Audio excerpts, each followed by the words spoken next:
The first thing I register when consciousness returns is the smell of expensive leather mixed with dust, and something earthy like dried plants or wood, and my body aches from being cramped in what I quickly realize is the cargo bed of a truck, though calling it just a truck feels inadequate because even in my disoriented state, I can tell this vehicle costs more than I make in 2 years.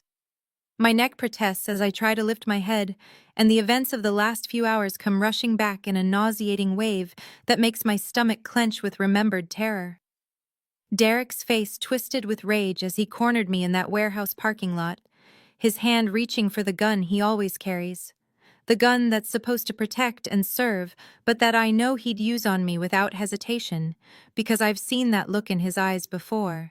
That look that says I'm his property, and if he can't have me, then nobody can. I'd run blindly through the industrial area near the border, my lungs burning and my professional clothes completely wrong for fleeing. The ID badge from the San Isidro Community Center still clipped to my belt and bouncing against my hip with each desperate stride. The parking lots in that area are always full of trucks waiting for border crossings, and I tried door after door until finally one opened, this beautiful midnight blue Ford Raptor with custom everything, and I'd climbed into the back without thinking, without planning, just knowing I needed to hide before Derek found me. I must have passed out from the adrenaline crash, because the truck had been stationary when I climbed in, and now it's stopped again, but everything outside sounds different, smells different, feels different in a way that makes my chest tight with new fear. The engine cuts off and I hear voices speaking rapid Spanish, not the casual Spanglish of San Diego, but the pure, fluid Spanish of Mexico, and that's when I understand with horrible clarity that I'm not in California anymore. I sit up too quickly, and my head spins as I take in my surroundings through the tinted back window, wooden crates surrounding me with markings I can't read in the dim light, and beyond the glass I see armed men in tactical gear that's too professional to be regular security, their weapons held with the casual competence of people who use them regularly. The truck door opens, and harsh sunlight floods in, temporarily blinding me after hours in the dimness, and I throw up my hand to shield my eyes as a silhouette appears in the doorway, backlit by the brutal Mexican sun that's so much harsher than the coastal light I'm used to in San Diego. As my eyes adjust, I see him clearly for the first time, and my breath catches despite the fear, because he's perhaps the most devastatingly handsome man I've ever seen in person. Tall with broad shoulders that fill the expensive black shirt he's wearing, the fabric's so fine it probably costs what I pay in monthly rent. And there's a gold chain at his throat catching the light like a warning. His face is all strong lines and sharp angles, high cheekbones and a jaw that looks carved from stone, with dark eyes that are currently wide with shock as he stares at me like I'm a ghost or a hallucination, and I watch that shock transform into something much more dangerous. A cold fury that makes every instinct I've developed working with violent situations start screaming. His hand moves toward his waist, where I can see the grip of a handgun, and I force myself to meet his eyes, because I learned long ago that showing fear to predators only makes things worse, even though my heart is hammering so hard I'm sure he can hear it. You have exactly 30 seconds to tell me who sent you before my men throw you back across that border, he says, his voice low and controlled in a way that's somehow more terrifying than if he'd been shouting. And I notice his English is perfect, but accented, each word pronounced with careful precision. 29, he continues, and I see his men moving closer to the truck, their weapons not quite pointed at me but ready.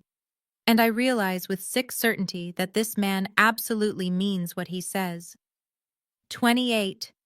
No one sent me, I say quickly, hating how my voice shakes but unable to control it because I'm so far out of my depth I might as well be drowning. I was hiding from someone. I didn't know this was your truck. I didn't even know where it was going. A man appears behind him, older with a scar running down his left cheek and eyes that have seen too much, and he says, "Boss, she could be DEA, ATF, anything," and the way he says it makes me understand that those agencies are active threats to whatever operation I've stumbled into. The man in the black shirt, the one they call boss, studies me with an intensity that makes me feel stripped bare, his gaze moving from my rumpled blazer to my scuffed shoes to the ID badge still clipped to my belt, and I see the moment he reads it because something shifts in his expression. Social worker, he says, and it's not quite a question. Then he leans closer, and I can smell his cologne, something expensive and masculine with notes of cedar and citrus. You're a long way from the San Isidro Community Center, Catalina. Hearing my name from his lips sends a chill down my spine, because it means he's not just looking at my badge. He's reading it, processing it, filing away information about me with the efficiency of someone who's used to assessing threats and assets. I don't know who you are, I say, trying to inject some strength into my voice even though I'm crouched in the back of his truck surrounded by his armed men, in what I'm increasingly certain is Mexico. But I promise you, I'm not DEA or ATF or anything like that. I'm exactly what that badge says. A social worker who helps families in crisis, and I was running from someone dangerous, and I made a stupid, desperate choice to hide in the first unlocked vehicle I found. He's still watching me with those dark eyes that seem to see everything, every tell, every micro-expression, every sign of truth or deception that I might be showing, and I wonder what he sees because I'm genuinely terrified but also telling the truth, which in my experience working with law enforcement and criminals alike is usually pretty obvious to anyone who knows how to read people. The sun beats down mercilessly, and I can feel sweat starting to trickle down my spine, my professional clothes completely inadequate for this heat, and I notice dust everywhere, coating the vehicles and the boots of the armed men and hanging in the air like fine powder. Behind the man in the black shirt, I can see a checkpoint of some kind, not the official border crossing with its government buildings and long lines of cars, but something private with a guardhouse and a barrier, and beyond that, what looks like a long driveway leading to a sprawling compound in the distance, all white walls and red tile roofs shimmering in the heat. This is clearly not a place where American law reaches, not a place where my rights as a U.S. citizen mean anything. And I'm entirely at the mercy of this dangerous, beautiful man who's still deciding what to do with me. "Who were you running from?" he asks. And there's something in his tone that's different now, still cautious, but maybe slightly less immediately threatening, like he's actually considering that I might be telling the truth. "My ex-boyfriend," I say, and I see his eyes flick to my left hand, noting the absence of rings. He's a cop, SDPD, and he's been stalking me for 3 months since I tried to leave him. I watch carefully for his reaction to this information, knowing that criminals and cops often have complicated relationships, sometimes antagonistic but sometimes cooperative, and I have no idea which side of that equation this man falls on. The scarred man, Pablo, says something in rapid Spanish that I catch parts of, something about liability and complications, and whether they should just eliminate the problem. And my stomach drops because I understand enough to know he's suggesting killing me. The man in the black shirt holds up one hand, silencing Pablo without even looking at him, his eyes still fixed on me like I'm a puzzle he's trying to solve. "Derek Chen," I add, figuring that more information might help my case. "He works out of the Southern Division, and if you have any contacts in San Diego PD, they can tell you he's got a reputation for being intense with his girlfriends, that's what they call it. Intense, like it's some kind of personality quirk instead of abuse." Something flickers across the man's face, something that might be recognition or anger or both. And he pulls out a phone, speaking quietly to someone in Spanish too fast for me to follow, and I catch Derek's name and what sounds like verification requests.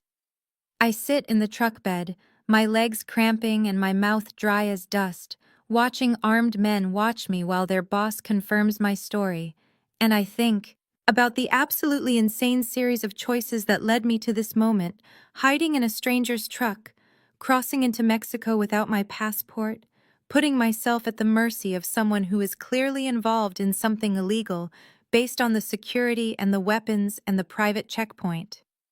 The man ends his call and looks at me again, and this time there's something different in his expression, a slight softening around the eyes that gives me the first flutter of hope since the door opened. "Get out," he says, stepping back from the truck slowly. I comply carefully, my legs shaky as I climb down from the truck bed, and I'm hyper-aware of every gun still trained in my direction, every suspicious glare from his men who clearly think I'm a threat that needs eliminating. Standing on solid ground, I realize how tall he is, at least 6'2" to my 5'6", and his presence seems to take up more space than his physical body, the kind of command that comes from years of people obeying without question. "My name is Mateo Salazar," he says, "and you've stumbled into a very complicated situation, Catalina Rivera." And the way he uses my full name tells me his phone call yielded more than just confirmation of Derek's existence. It yielded information about me, probably everything from my employment records to my address to my arrest history, which thankfully doesn't exist. "What happens now?" I ask, trying to sound braver than I feel. "Are you going to throw me back across the border like you threatened?" Mateo tilts his head slightly, studying me with an expression I can't quite read, something between amusement and calculation, and something else I don't want to examine too closely, because it looks almost like interest. "That depends," he says, "on whether you're smart enough to understand the position you're in and cooperative enough to make this easy for both of us. Because right now you've seen my face, my operation, my security setup, and you know things that could be very problematic for me if they reached the wrong ears." "I understand," I say quietly, meeting his eyes again, because I learned in my very first week of social work training that maintaining eye contact shows honesty and confidence. Even when you're terrified, I understand that I'm completely at your mercy and that you have every reason not to trust me. But I swear on everything I have that I'm not working for anyone. I'm not trying to gather intelligence. I'm just a woman who made a desperate choice while running from a man who wants to hurt me. Mateo nods slowly, then gestures toward the compound in the distance. "Then you're coming with me until I decide what to do with you. And we're going to have a very thorough conversation about your ex-boyfriend and why you thought climbing into a stranger's truck at the border was a better option than calling the police." "Because Derek is the police," I say, "and the police protect their own. I tried reporting him, and his sergeant is his drinking buddy. I tried getting a restraining order, and the judge was someone he went to the academy with. So yes, I thought hiding in a truck was better than trusting a system that's already failed me multiple times." Something in Mateo's expression shifts at that, a flash of what might be understanding or sympathy, and he says something to Pablo in Spanish that makes the older man lower his weapon, then gestures for me to walk ahead of him toward a black SUV parked near the checkpoint. As I walk on unsteady legs, I think about the title of my life's current chapter, Wrong Place, Perfect Time, and I wonder if maybe that stupid, desperate choice to climb into Mateo Salazar's truck might have saved my life in ways I don't yet understand, even as it's put me in a completely different kind of danger. The SUV ride to the compound takes 15 minutes along a private road that winds through agave fields that stretch endlessly under the brutal sun. And I sit in the back seat with Mateo beside me in silence that feels heavier than conversation, while Pablo drives and occasionally glances at me in the rearview mirror like I might suddenly pull a weapon from my rumpled blazer. The air conditioning is a shocking relief after the heat outside, and I notice details I missed in my panic at the checkpoint, the way Mateo's shirt is custom-tailored to his frame, the expensive watch on his wrist that probably costs more than my car, the subtle scent of his cologne that fills the enclosed space. We pull up to a main building that's all white stucco and red tile roof with architectural details that speak of old money and careful preservation, bougainvillea climbing the walls and explosions of pink and purple, and I think wildly that it looks like something from a luxury travel magazine, not the headquarters of whatever criminal operation I've stumbled into. Mateo leads me inside without touching me, but his presence at my back feels like a physical force, through a cool, dim entryway with terracotta floors and into a hallway lined with artwork that even my untrained eye recognizes as expensive. And I wonder what kind of criminal has original paintings hanging in his home, like he's running a museum. His office is at the end of the hall, and when he opens the door, I'm struck immediately by the contrast between the traditional exterior and this modern professional space. All dark wood furniture and leather chairs, and a massive desk that looks hand-carved, with floor-to-ceiling windows that overlook the agave fields where I can see workers moving between the rows. The air is temperature-controlled to perfect coolness, and I feel my body start to relax involuntarily after the stress and heat, even though my mind knows I'm still in danger, still completely at this man's mercy in a foreign country where no one knows where I am. "Sit," Matteo says, gesturing to one of the leather chairs facing his desk, and I sink into it gratefully because my legs are still shaking from adrenaline. He moves around the desk, and I notice the photos there, a formal portrait of him with an elegant older woman who has the same strong features and dark eyes, and another of a young woman, maybe early 20s, with Matteo's smile and a softness in her face that makes her look approachable in a way he doesn't. Pablo leaves and returns moments later with a young woman, maybe mid-20s, with purple-streaked hair and multiple piercings, carrying a laptop, and wearing the kind of confident expression that suggests she's not intimidated by Matteo, despite his obvious authority. "Lucia, this is Catalina Rivera," Matteo says in English clearly for my benefit. "I need you to verify everything about her: employment history, criminal record, social media, everything." Lucia nods and settles into another chair, her fingers already flying over her keyboard with practiced efficiency, and I feel exposed knowing that my entire life is about to be laid bare in front of these strangers. Matteo leans back in his chair, and the leather creaks softly, his eyes fixed on me with that same intense assessment from the checkpoint, and says, "Tell me everything about Derek Chen, from the beginning. Don't leave anything out." I take a breath and feel it shudder in my chest, because talking about Derek always makes me feel small and stupid, like I should have seen the signs earlier, should have been smarter about protecting myself despite all my professional training. "We met 2 years ago at a community safety meeting," I start, my voice sounding thin in this large, controlled space. "He was doing outreach for SDPD, and I was there representing the community center. And he seemed nice at first, charming, attentive, all the things that seem good until you realize they're actually warning signs of someone who needs to control everything." Matteo doesn't interrupt, just watches and listens with focus. That makes me feel like every word matters. And I continue.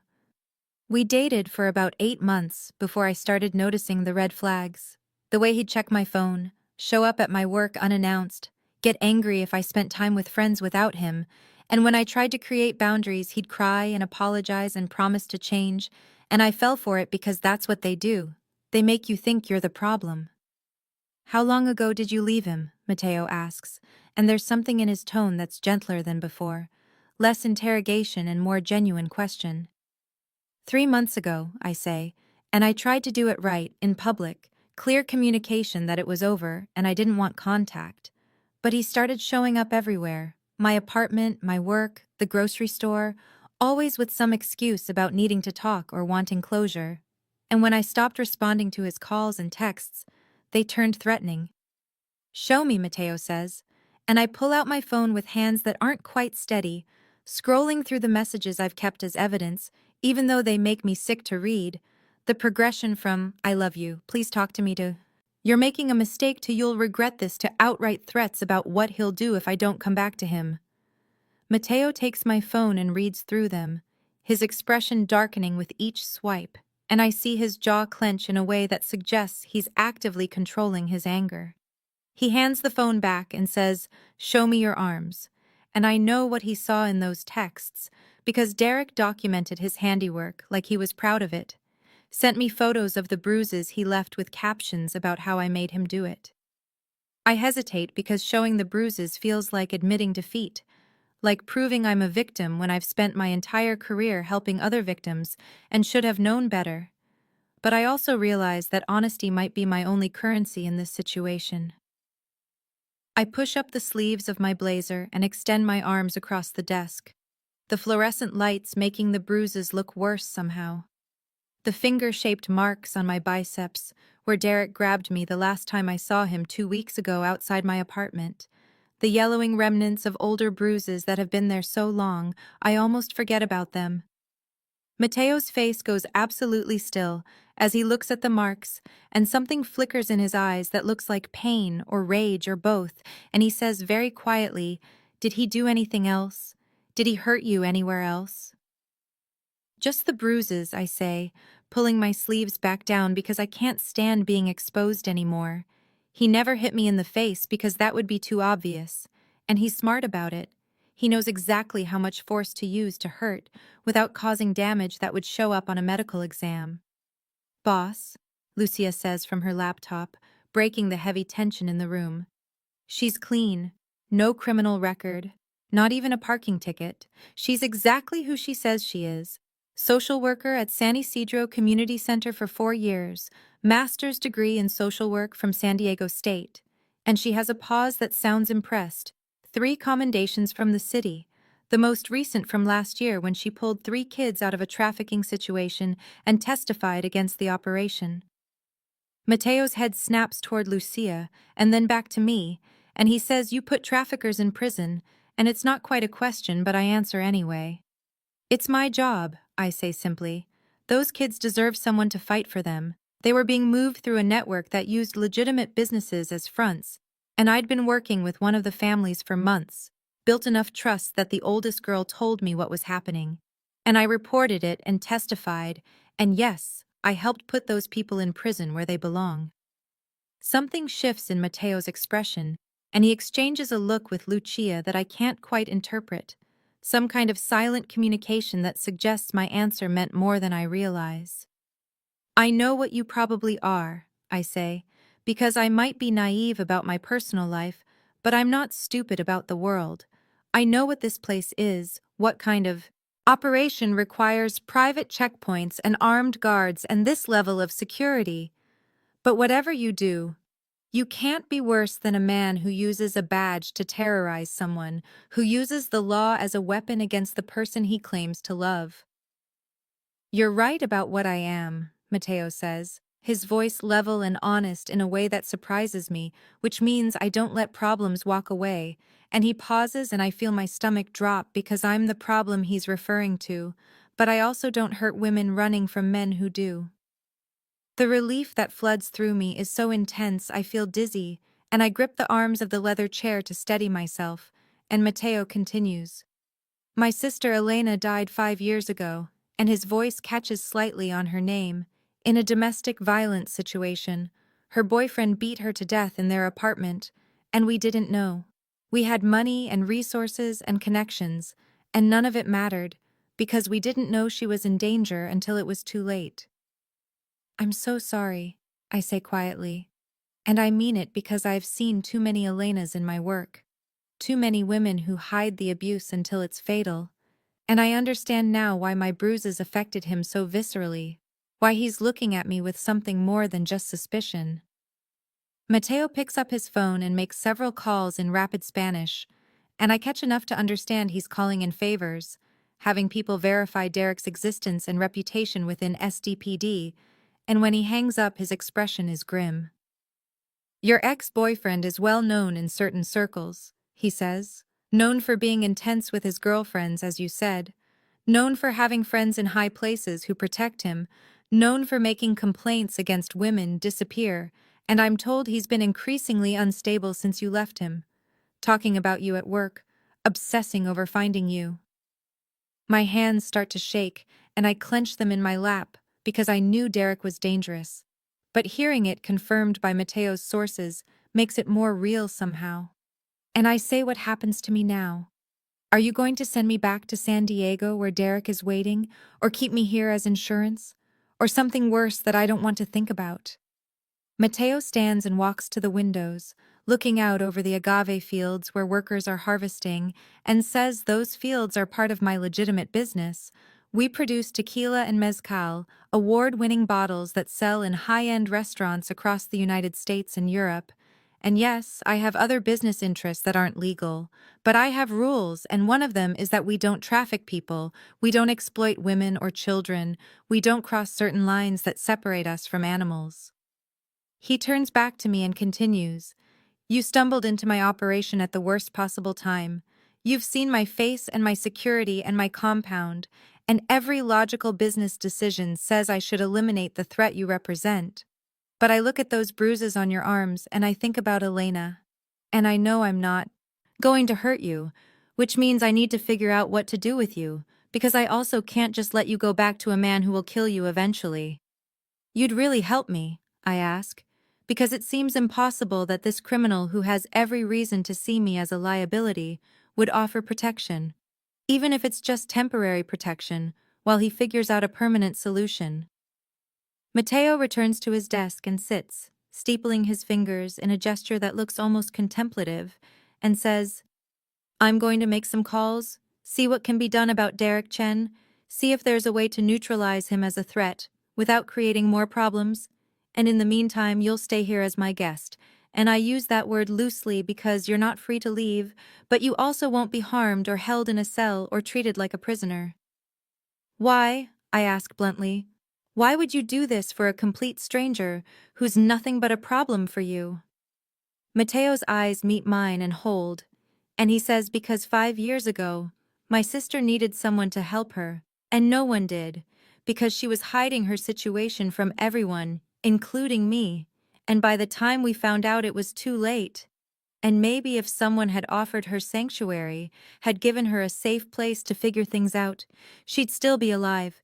And I can't bring Elena back, but I can make sure you don't become another woman who dies because the systems that should protect her failed. I feel tears prick my eyes, and I blink them back because I've cried enough over Derek, and I refuse to cry in front of this dangerous man who's showing me more kindness than I expected. And I say thank you, which feels inadequate, but it's all I have. Lucia clears her throat and says, "Boss, I'm also seeing that she's got a clean social media presence, mostly professional posts about community resources and advocacy work. Her last personal post was 6 months ago about hiking in the Anza Desert, and there's nothing that suggests she's anything other than exactly what she claims to be." Matteo nods and tells Lucia she can go, and after she leaves the office feels bigger somehow, more intimate with just the two of us. And he says, "I need you to understand something, Catalina. I'm not a good man. I've done things that would horrify you. I operate outside the law, and I profit from activities that hurt people, even if indirectly. But I have lines I don't cross, and protecting someone from an abuser is well within those lines." "I understand," I say. And I think I actually do understand better than he might expect, because my work has taught me that morality is rarely black and white. That good people do bad things, and bad people sometimes do good things. And survival often requires accepting help from imperfect sources. We sit in silence for a moment, the air conditioning humming softly, and the afternoon light slanting through the windows, and I notice again the photo of the young woman on his desk, Elena with her soft smile and her brother's eyes. And I think about all the women like her and like me who end up in situations that seem impossible to escape, trapped between systems that fail them and men who hurt them. And I wonder if maybe hiding in Mateo Salazar's truck really was the right choice, even if it was made in blind panic, wrong place, but somehow perfect time. After our conversation in his office, Mateo makes a series of phone calls that I'm not privy to, speaking in rapid Spanish in tones that range from commanding to cajoling to threatening. And when he's done, he looks at me with an expression that's hard to read and says, "I'm going to make you a proposition that you're free to refuse, but I think you'll find it's in both our interests to accept." I wait, my heart rate picking up again because propositions from powerful men are rarely as free to refuse as they claim. And he continues, "You can stay here at the compound for a few days, maybe a week, while I handle the Derek situation through channels that will keep you out of it. And before you ask what I mean by handle, I mean making it very clear to him that you're under protection and that continuing to pursue you would be extremely unwise for his health and career.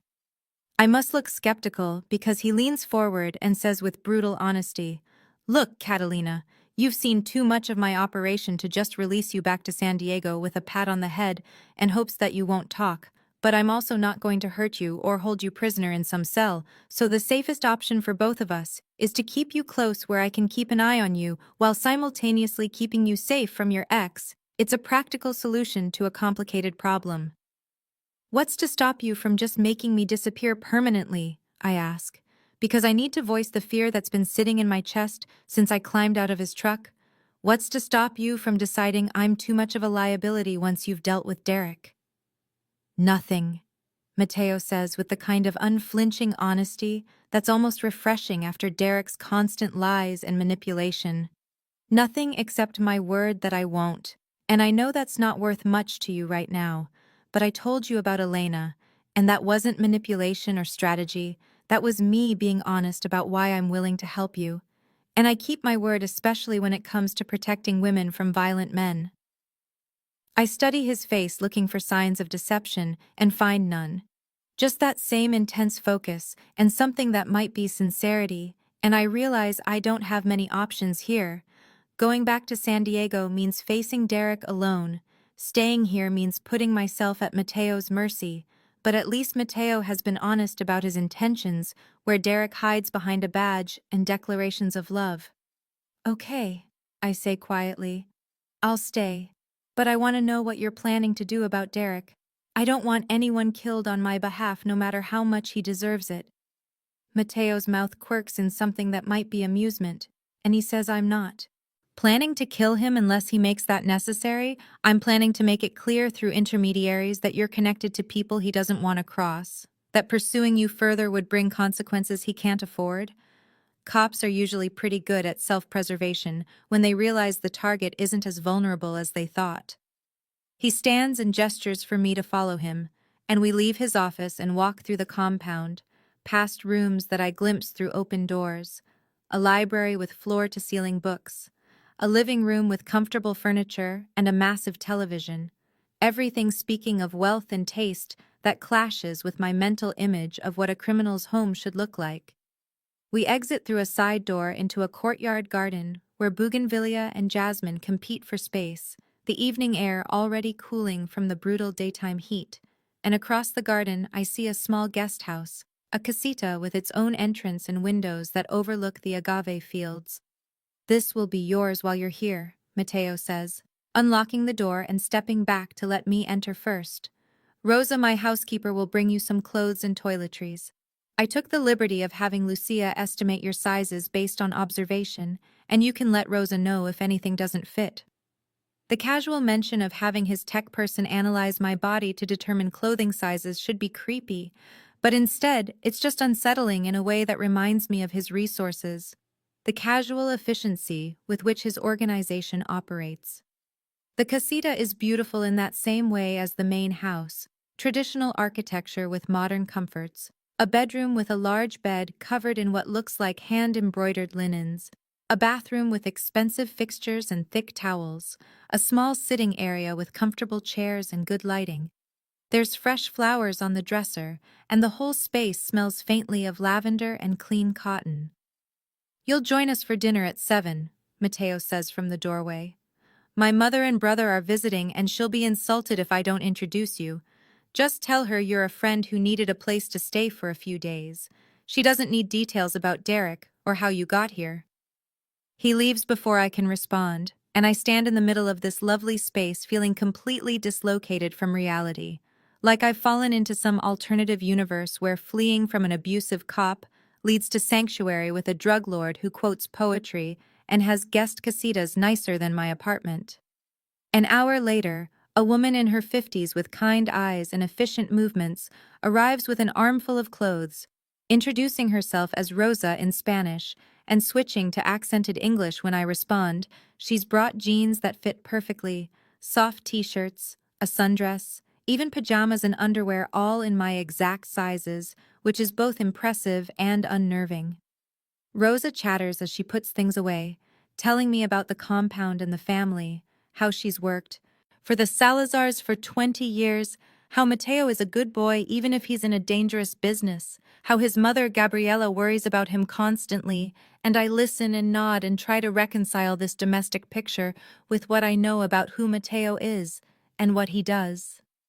At 7, I make my way back to the main house following the path Rosa showed me, and I find the dining room where Mateo is already seated with an elegant woman in her late 50s, who has his same strong features and dark eyes, and a younger man, maybe 19 or 20, who has a softer version of Mateo's face, all of them rising when I enter with a politeness that feels oddly formal. Mama Carlos. This is Catalina Rivera, Mateo says in Spanish. She's a friend who needed a place to stay for a few days. Catalina, this is my mother Gabriela and my brother Carlos. Gabriela takes my hands in hers and studies my face with eyes that miss nothing, and she says in Spanish, "Welcome to our home. Any friend of Mateo's is welcome here. Please sit and eat with us." The table is set with beautiful Talavera pottery, and the food smells incredible. Pozole with all the traditional toppings, fresh tortillas still warm from Rosa's kitchen, and I realize I haven't eaten since yesterday. And my stomach growls embarrassingly loud. Carlos laughs and says in English, "Sounds like you're hungry. Please eat. Rosa will be offended if you don't have at least 3 servings." We settle into the meal, and Gabriela says something to Mateo in Spanish. "She's pretty, and she looks at you like you're a man, not a king. I like her," and I see Mateo's jaw tighten as he responds, "Mama, don't. She's here temporarily, it's complicated." "I can understand you, both of you," I say in perfect Spanish, meeting Gabriela's eyes with a slight smile, and I watch surprise and then delight cross her face, while Mateo looks caught between embarrassment and amusement. "Of course you can," Mateo says, and there's something in his tone that might be admiration. Social worker in San Diego, you'd have to speak Spanish. Carlos, who's been watching this exchange with obvious interest, leans forward and asks in English, "So what do you do?" "Catalina, Mateo just said you needed a place to stay for a few days, but he didn't say why or what you do for work." "I help families navigate difficult situations," I say carefully, aware that Mateo doesn't want details shared. "Keep kids safe, connect people with resources they need, that sort of thing." "A noble profession," Gabriela says with a pointed look at Mateo. "Much more noble than what is it you do again, mijo." Mateo's expression is long-suffering as he says, "I run the agave business, mama, you know this." And Gabriela makes a dismissive sound that suggests she knows exactly what other businesses her son runs, and chooses to maintain plausible deniability. The conversation flows around me, and I find myself relaxing, despite the surreal situation. Carlos is funny and earnest, telling stories about his business classes in Mexico City. Gabriela is sharp and warm, asking me questions that feel genuinely interested rather than interrogating. And Mateo is different here, softer somehow, the dangerous controlled man from his office replaced by a dutiful son who accepts his mother's teasing with good humor and a protective older brother who clearly adores Carlos. I catch myself staring when Mateo laughs at something Gabriela says, his whole face transforming with genuine amusement, and I quickly look away before anyone notices, but I think Gabriela sees because she gives me a knowing smile. The meal continues with Rosa bringing out tres leches cake for dessert, and Mateo tells Carlos to focus on his studies and stop spending so much time at parties. And Carlos protests that he needs to network, and Gabriela sides with Mateo saying there's networking and there's drinking until dawn, and I watch this normal family dynamic unfold and feel cognitive dissonance so strong it's almost dizzying. This is the same man who had armed guards at a private border checkpoint, who runs operations illegal enough to require that level of security, who looked at me hours ago with eyes cold enough to kill. But here he is, making sure his little brother eats enough vegetables and asking his mother about her book club with the tenderness of someone who genuinely cares. After dinner, Gabriela insists I sit with her in the living room while Mateo and Carlos clean up. It's tradition, she says. The men clean on Sundays, and she pours us both small glasses of añejo tequila from a bottle that I notice has the Salazar family label. She asks me gentle questions about my work, and I find myself telling her about the families I help, the kids I advocate for, the satisfaction of seeing someone escape a bad situation and build a better life, and she listens with focus that reminds me of Mateo. You care about people, she observes. You have a good heart, which makes me wonder what trouble brought you to my son's door, because Mateo doesn't usually bring home strays unless they need protecting. I don't know what to say to that, so I just sip my tequila and she continues. He's been different since Elena died, harder, more closed off. He thinks I don't notice, but a mother always notices, and I haven't seen him look at anyone the way he looks at you, like you're a puzzle he wants to solve and a person he wants to know. Gabriella, I start, but she holds up a hand. I'm not asking you to explain. I'm just telling you that whatever brought you here, you're safe in this house.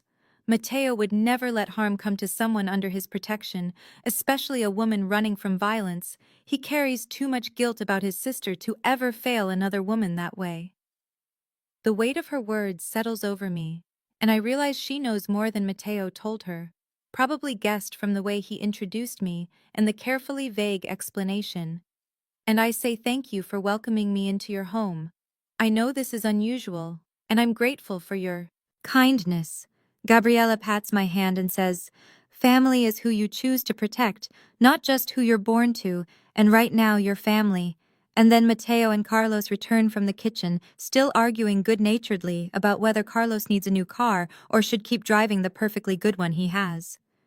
I catch Mateo's eye across the room, and something passes between us, some acknowledgement of the strangeness and the unexpected comfort of this evening. And he gives me a small nod that might mean he's glad I'm here, or might mean he's checking that I'm okay. I can't quite tell. Carlos eventually leaves to call his girlfriend, and Gabriella announces she's tired and going to bed, leaving me and Mateo alone in the living room with the sound of evening settling over the compound, crickets chirping, and the distant sound of workers finishing their shifts. That wasn't what I expected, I say quietly. This whole domestic scene, your mother is lovely, and your brother is sweet, and you're different with them, softer. Mateo looks uncomfortable and says they're my family, the reason I do everything I do, the legitimate businesses and the less legitimate ones. It's all to protect them and give them security. You say grace before meals, I observe, and he looks surprised that I noticed, and he says my mother is religious. I'm not sure what I believe anymore, but I respect her faith, even if I've done too many things to claim any for myself. We sit in companionable silence, and I think about how complicated people are. How Mateo can be a criminal who runs illegal operations, and also a son who says grace to make his mother happy. How he can be dangerous enough to make armed men nervous and gentle enough to give his brother advice about college. And I realize I'm starting to see him as a person rather than just a threat or a savior. And that feels more dangerous than anything else that's happened today. Eventually, Mateo walks me back to the casita through the garden that smells like jasmine in the cooling night air. And at my door, he says, "Get some rest. Tomorrow we'll talk more about the plan for Derek." And I nod and watch him walk away, his figure disappearing into the darkness. And I go inside and sit on the beautiful bed in this lovely space and try to process everything that's happened in the last 12 hours. From hiding in terror in his truck to sitting at his family dinner table, wrong place. But somehow increasingly feeling like perfect time, even though I don't want to examine too closely what that might mean. The first 2 days at the compound pass in a strange suspended reality, where I help Rosa in the kitchen, because I need something to do with my hands, where I walk the paths between the agave fields and try not to think about Derek hunting for me, where I eat meals with Gabriella, who tells me stories about Mateo and Carlos as children, and I pretend this is normal, that I'm just a guest at a beautiful hacienda instead of a woman hiding from an abusive ex. Under the protection of a criminal, I'm starting to care about in ways I shouldn't. Mateo is often gone during the days handling business he doesn't explain, and I don't ask about. But he joins us for dinners, and I catch him watching me with an expression I can't quite read, something between concern and curiosity, and something warmer that makes my stomach flip in ways that have nothing to do with fear. On the third morning, I'm sitting in the casita reading a book Rosa loaned me, when I hear urgent voices outside, and then a sharp knock on the door, and when I open it, Pablo is standing there with Mateo right behind him, looking grim in a way that makes my chest tighten with immediate dread. "We need to talk," Mateo says, and his tone leaves no room for argument, so I step back and let them in, and Pablo pulls out a tablet and starts pulling up news articles and official documents, while Mateo paces the small space like a caged animal. "Your ex-boyfriend filed a missing person report 2 days ago," Pablo says in accented English, "claiming you're mentally unstable and may be a danger to yourself, and he's been conducting what he's calling a wellness check, but what our sources say is actually a manhunt using SDPD resources." I feel the blood drain from my face because this is exactly the kind of manipulation Derek excels at, twisting the narrative so he's the concerned ex, trying to save his unstable girlfriend, using his badge and his connections to make me the problem, and I say weakly, he's claiming I'm mentally unstable. Of course he is. That's what abusers do when their victims escape. They make everyone think the victim is the crazy one. "It gets worse," Mateo says, stopping his pacing to look at me directly. "He found ATM footage of you withdrawing money in San Isidro the day you disappeared. He's traced your last known location to the warehouse district near the border, and he's got friends in Border Patrol who are now involved because he's suggested you might have been trafficked or coerced across the border." The room tilts slightly and I sit down hard on the edge of the bed because Derek is doing exactly what I feared, using every resource available to him to find me and drag me back, wrapping it in concern and officer safety and all the language that makes him look like a hero instead of a predator. "There's more," Pablo continues, looking uncomfortable. "We ran deeper background on him, and his uncle is Deputy Chief Marcus Chen, highly connected, very protective of family, and Derek has been calling in favors all over the department. He's got patrol units checking hospitals and shelters. He's got detectives looking into your finances and your phone records. He's building a case that you're in crisis and need intervention. I helped dozens of women leave," I say, and my voice sounds distant and strange even to my own ears. I knew all the steps, all the resources, and I still couldn't. I still let him, and I can't finish the sentence because the weight of my failure is crushing. All my professional knowledge and training and experience, and I still ended up exactly where I counseled other women not to go, trapped and running and hunted. "You didn't let him do anything," Mateo says sharply, moving to sit beside me on the bed, close enough that I can smell his cologne and feel the heat of his body. "He's a predator with a badge, and that's not on you, that's on him, and on the system that protects men like him." "But you don't understand," I say, and the despair is rising in my throat like bile. "I have to go back eventually. I have clients depending on me, kids in the system who trust me. There's a girl named Maria whose case is coming up for review next week, and she specifically asked for me to be there. I can't just vanish. I can't abandon the people who need me." "Then we make it so you can go back safely," Mateo says, his voice taking on that tone of absolute certainty that I'm learning means he's made a decision, permanently safely, not just temporarily hiding. "How?" I ask, and the word comes out broken. "How do you make that happen when he's untouchable? When I tried reporting him and his sergeant is his drinking buddy, when I tried getting a restraining order and the judge went to the academy with him, when every system that's supposed to protect victims is protecting him instead, because he's one of them." "He's not untouchable," Mateo says quietly. "No one is." And he pauses before continuing. "I have resources your social services system doesn't. I have connections that don't care about the blue wall of silence, and I have motivation to make sure you can go back to your life without fear." Pablo clears his throat and says, "Boss, we need to be careful here. Going after a cop, especially one with Chen's connections, could bring heat we don't need," and I can see the concern in his face. the worry that Mateo is letting personal feelings override business sense. I'm aware of the risks, Mateo says without looking away from me.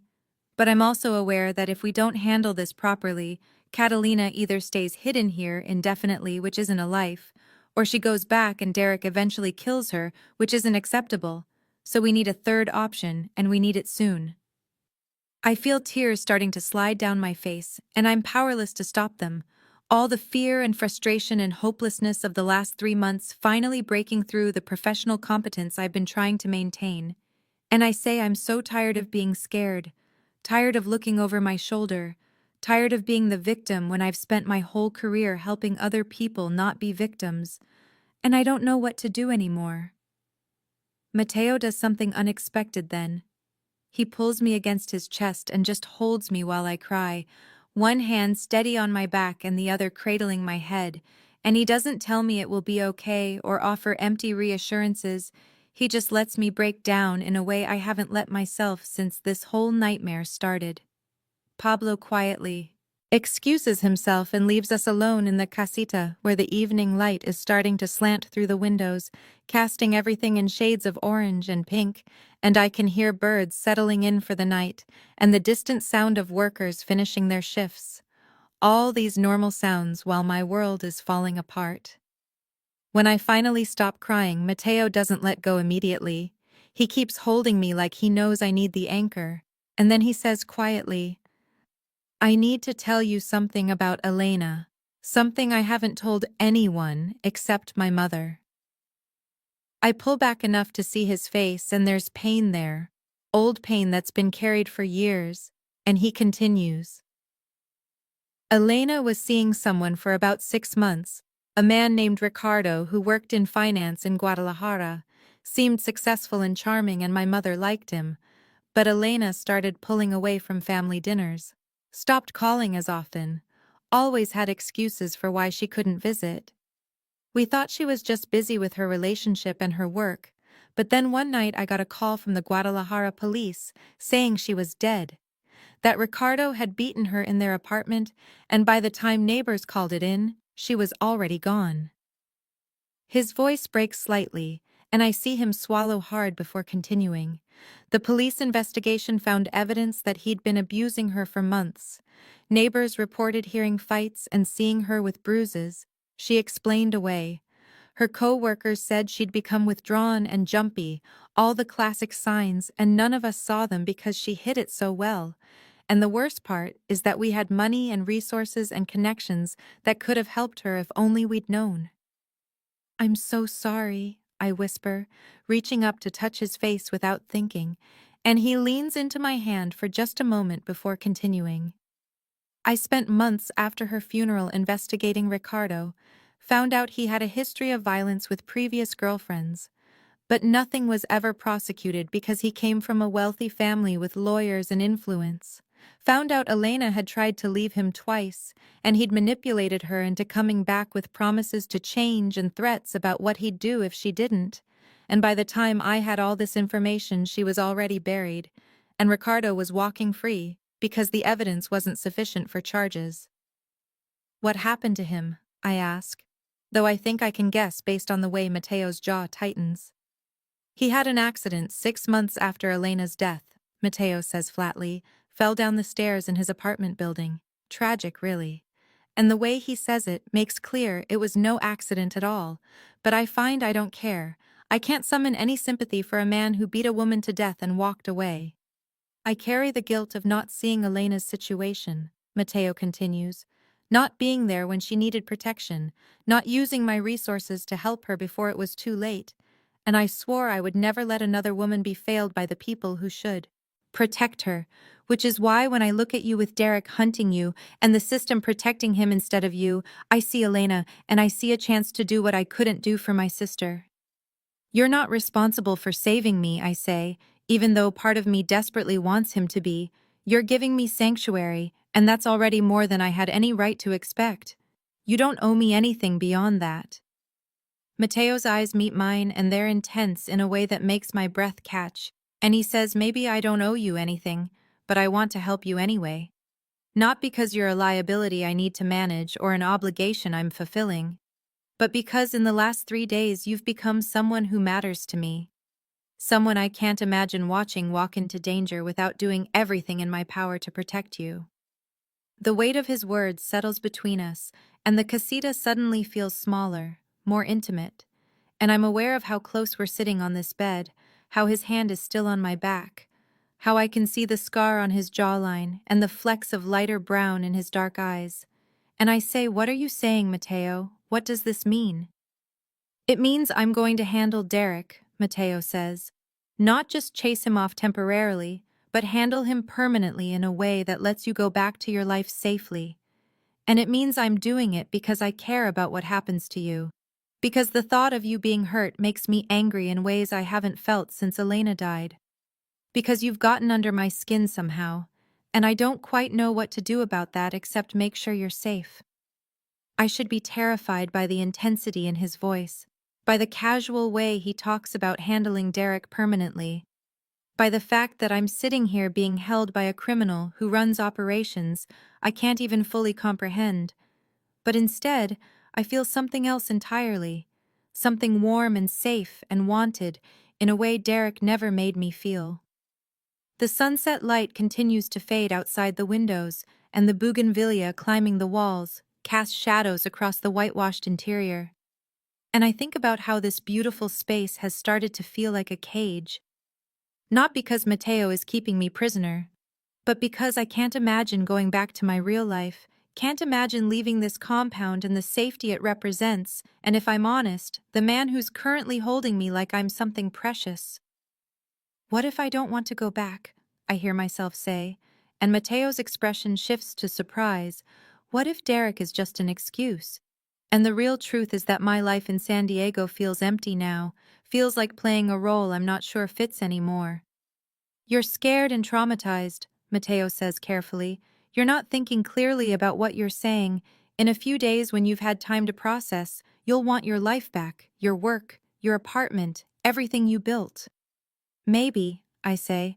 "Or maybe I'm finally thinking clearly for the first time in months. Maybe running from Derek and ending up here was the universe telling me something about the life I was living and the changes I needed to make." We sit in the growing darkness, neither of us moving to turn on lights. And Mateo says, "What about your clients, the kids who depend on you? You just said Maria needs you at her review next week." "I know," I say, "and that's the only part that makes me hesitate. But there are other social workers who care about those kids, other advocates who can fight for them. Whereas I pause because I'm about to admit something I'm not sure I'm ready to voice. Whereas I don't know if there's anyone else who makes me feel the way you do, safe and seen and valued for who I am, not what I can do for them." "Catalina," Mateo says, and there's warning in his tone. "Don't confuse gratitude and relief with something else. Don't make decisions about your future based on a few days of sanctuary from your normal life." "I'm not," I say, meeting his eyes in the dimness. "I'm making observations based on the fact that in 3 days you've shown me more respect and honesty than Derek did in 2 years. Based on the fact that your family welcomed me without question. Based on the fact that I feel more myself here than I have in months back in San Diego pretending everything was fine." The silence stretches between us, heavy with things unsaid. And finally, Mateo says, "We're not making any decisions tonight. Tonight you're going to rest, and tomorrow we're going to start building a case against Derek that's so airtight even his uncle can't protect him. And then we're going to give you the option to go back to your life safely, and you can decide then what you want. But I won't let you make life-changing choices while you're still in crisis."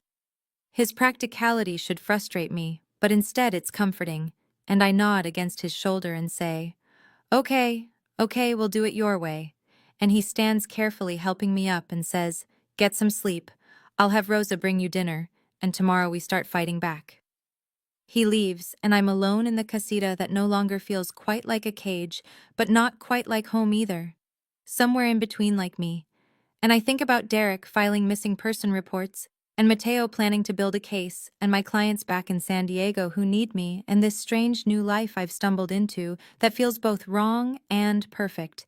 And I understand finally what the title of this chapter might be: The revelation that sometimes you can't go back because the person you were doesn't exist anymore, because running from one danger led you to discover truths about yourself you'd been avoiding, wrong place, but somehow, despite everything, perfect time.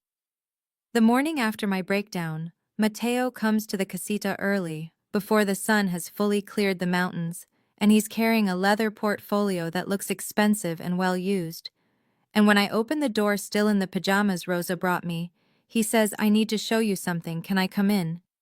I step back and let him enter, and he spreads documents across the small dining table. Police reports, and surveillance photos, and financial records, and witness statements. And he says, "My organization has been building files on corrupt officials in San Diego for years. It's insurance against law enforcement interference, a way to make sure we have leverage if anyone decides to come after our operations." I look at the documents spread before me and realize I'm seeing evidence of crimes, real prosecutable crimes committed by people who wear badges. And Mateo continues, "We've had Derek Chen on our radar for about 8 months because he's been shaking down businesses in territory we consider ours, demanding protection money and threatening to shut them down for code violations if they don't pay, and we started documenting everything he does. There's photos of Derek meeting with known criminals, accepting envelopes of cash, planting evidence during a traffic stop that Mateo's people somehow caught on camera, and I feel sick looking at it because this is the man I dated, the man I thought I loved before I understood what he really was. "We have more than just the shakedowns," Mateo says, pulling out another folder. "We have his pattern with women, 3 ex-girlfriends before you, who experienced the same escalating abuse, the same stalking behavior, the same manipulation. And they were all too afraid to come forward because he's a cop, and who believes a woman over a cop? But Lucia tracked them down and made initial contact, and they're willing to talk if someone can guarantee their safety." I look up at Mateo and see he's watching me carefully, gauging my reaction. And I say, "You want to build a case against him, a real case that goes beyond just scaring him off." "Exactly," Mateo says. "We compile everything we have, add your testimony and evidence, add the other women's testimonies, and we deliver it simultaneously to the FBI and the California Attorney General's office. Bypass the local department entirely, make it impossible for his uncle or his friends to bury it. It's brilliant and terrifying and exactly the kind of solution I would never have access to through normal channels. And I say, what do you need from me?" "I need you to be brave enough to testify," Mateo says, "to go on record about what Derek did to you, to be willing to face him in court if it comes to that. And I won't lie to you, Catalina, it won't be easy. He'll try to discredit you. His lawyers will dig into every aspect of your life. But with the other evidence we have, your testimony becomes the final piece that makes the case unbeatable." I think about Maria and all my other clients, about the women I've counseled over the years who were brave enough to testify against their abusers, and I realize this is my chance to practice what I've been preaching, to be the example I've been telling others to follow, and I say I'll do it, I'll testify, but I have one condition. Mateo raises an eyebrow and says, "Name it," and I take a breath and say, "I want to help the other women Derek abused. I want to be the one who reaches out to them, who supports them through this process, who helps them find their voices, because that's what I do, and I need to do it now more than ever." Something shifts in Mateo's expression, a warmth that wasn't there before, and he says, "I'll have Lucia work with you. She's already made initial contact, but you have the training and experience to actually help them feel safe enough to come forward, and we'll provide whatever resources you need, protection, counseling, legal support, whatever it takes." We spend the rest of the morning going through the files, and Mateo explains that the 3 women are Jennifer, who dated Derek 4 years ago, and left after he put her in the hospital with broken ribs he claimed came from a fall, Amanda, who dated him 3 years ago and has photos of bruises and threatening texts similar to mine, and Sophia, who dated him 2 years ago and actually tried to file a report that mysteriously disappeared from the system. Each story is heartbreaking and familiar.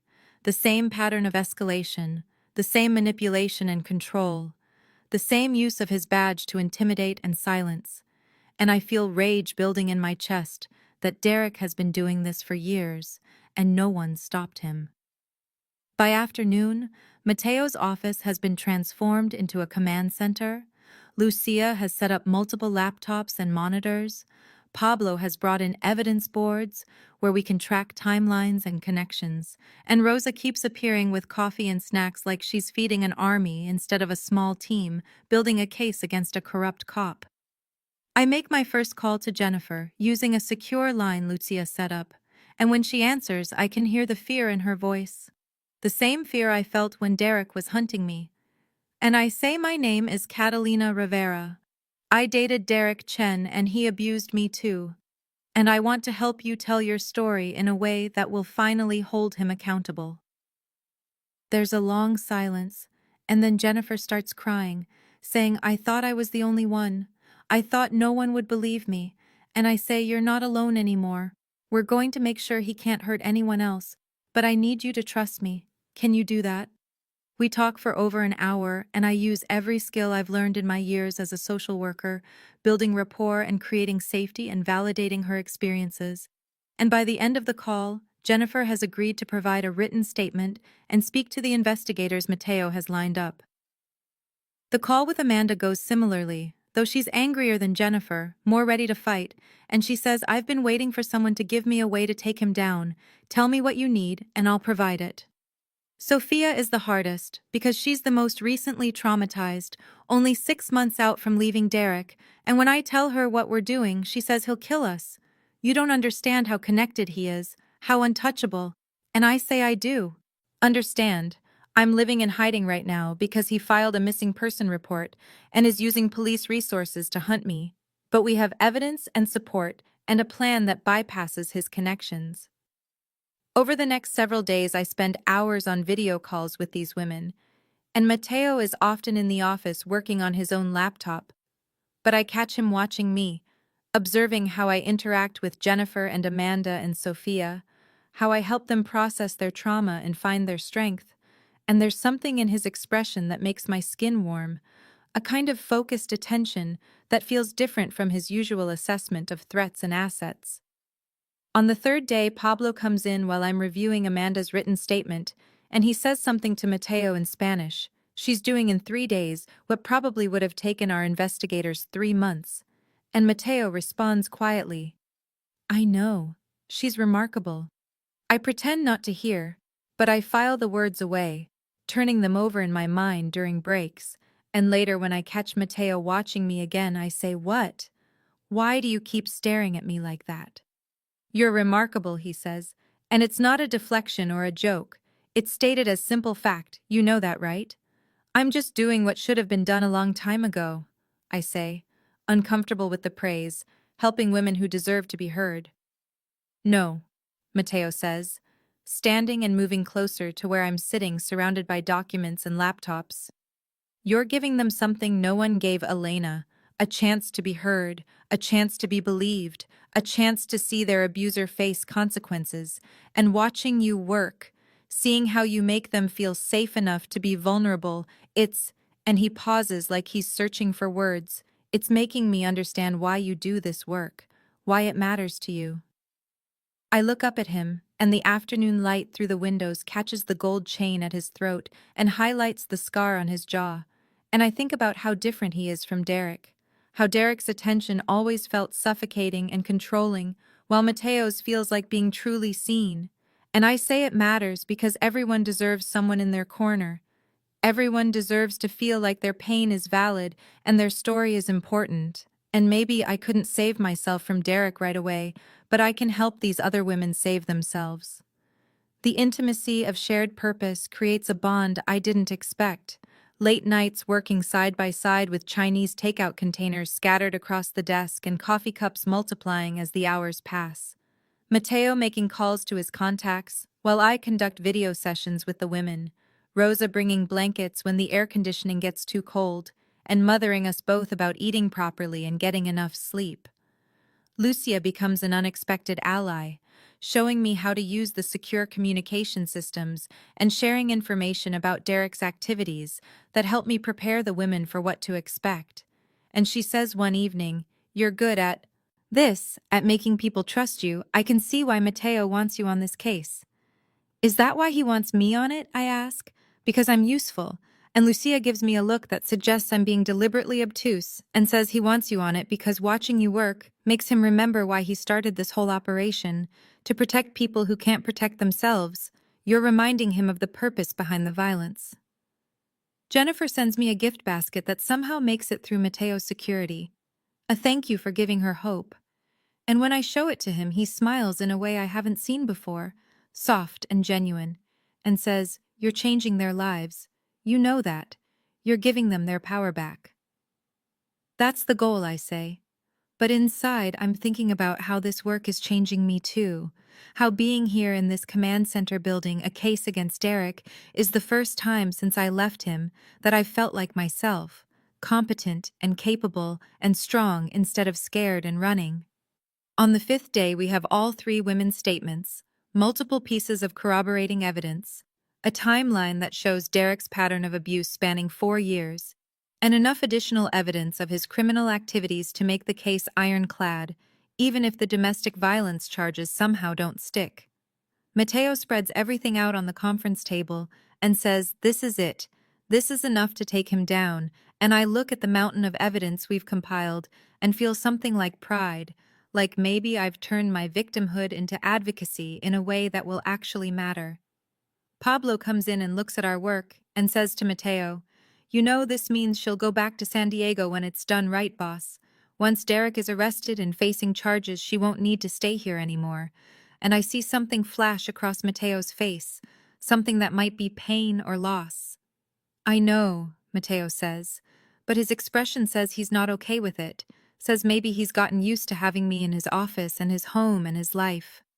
That night, after everyone else has gone, I'm still in Mateo's office organizing the final documents when he comes back, and I say, "I thought you'd gone to have dinner with your mother." "I did," he says, "but I wanted to check on you, make sure you're not working too late." And there's something in his voice that makes me look up from the papers.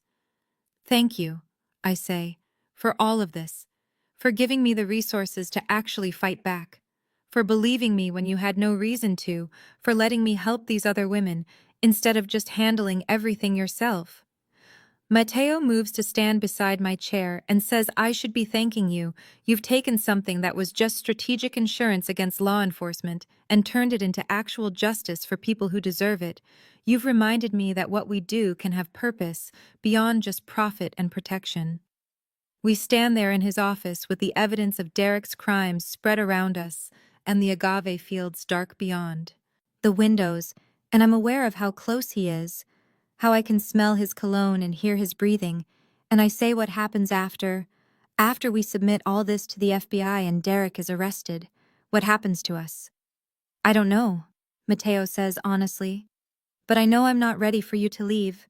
I know that these days working with you have been," and he pauses searching for words, "have been the most alive I've felt since Elena died. Watching you give these women their voices back has reminded me why any of this matters, and the thought of you going back to San Diego and me staying here and this just ending feels wrong somehow."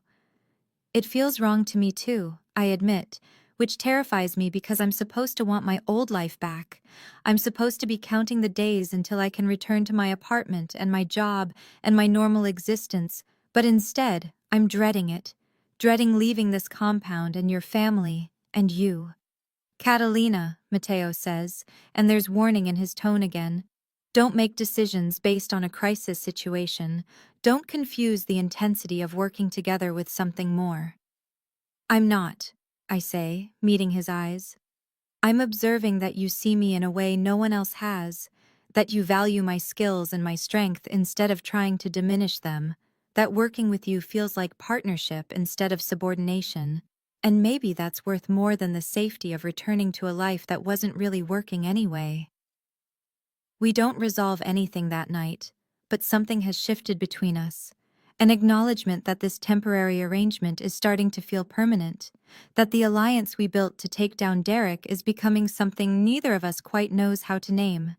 And as I walk back to the casita through the dark garden, I think about wrong places and perfect timing, and how sometimes the worst situations lead you exactly where you need to be, even if you don't recognize it at first. We're scheduled to submit the complete evidence package to the FBI and California Attorney General the next morning, everything compiled and verified, and ready to end Derek's career and freedom. And I'm in the casita, packing the few belongings I've accumulated, when my phone buzzes with a message from Lucia: "Get to the main house now, emergency." I run across the garden in the darkness and find Mateo's office blazing with light and filled with tense energy. Pablo and Lucia, and several of Mateo's security team gathered around monitors showing surveillance footage and security alerts, and Mateo's face is absolutely grim when he sees me. "Derek found you," he says without preamble.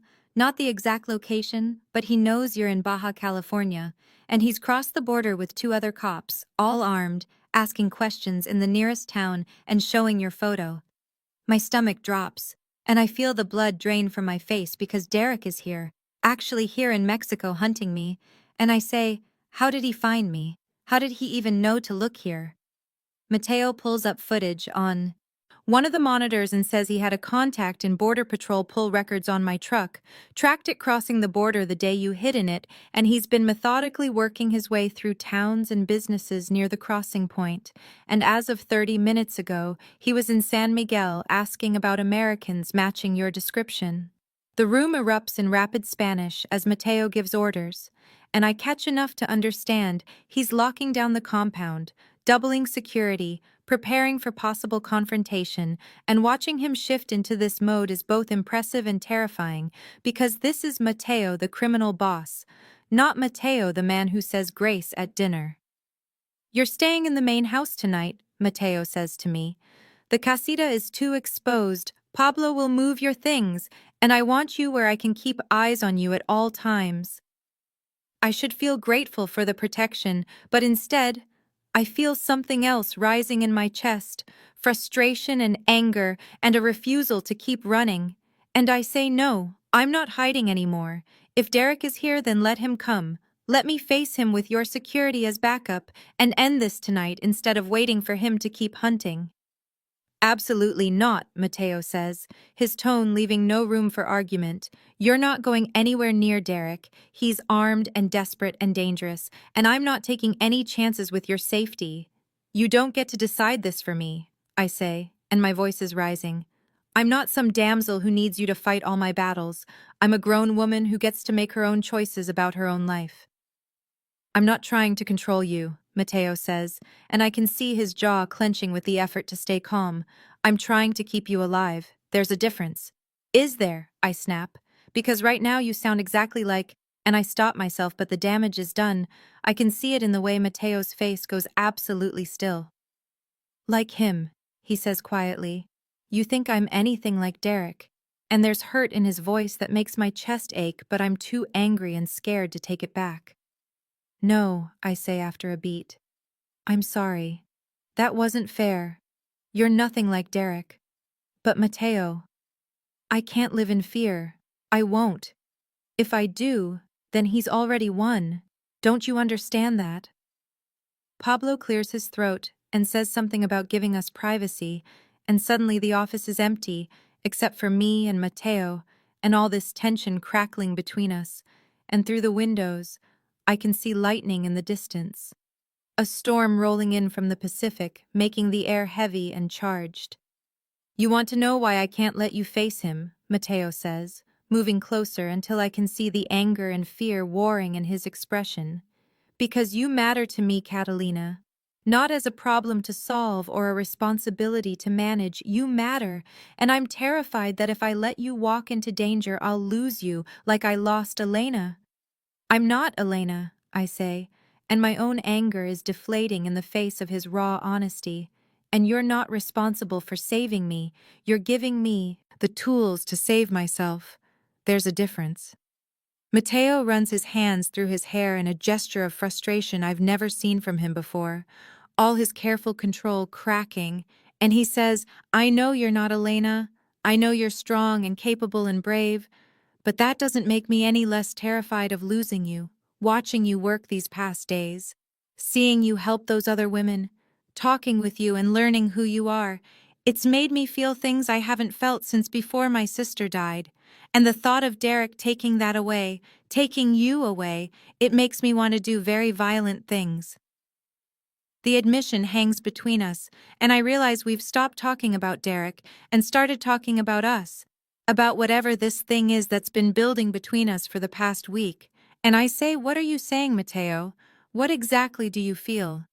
"I'm saying that somewhere between finding you in my truck and watching you build a case against your abuser, you became important to me in ways I didn't expect," he says.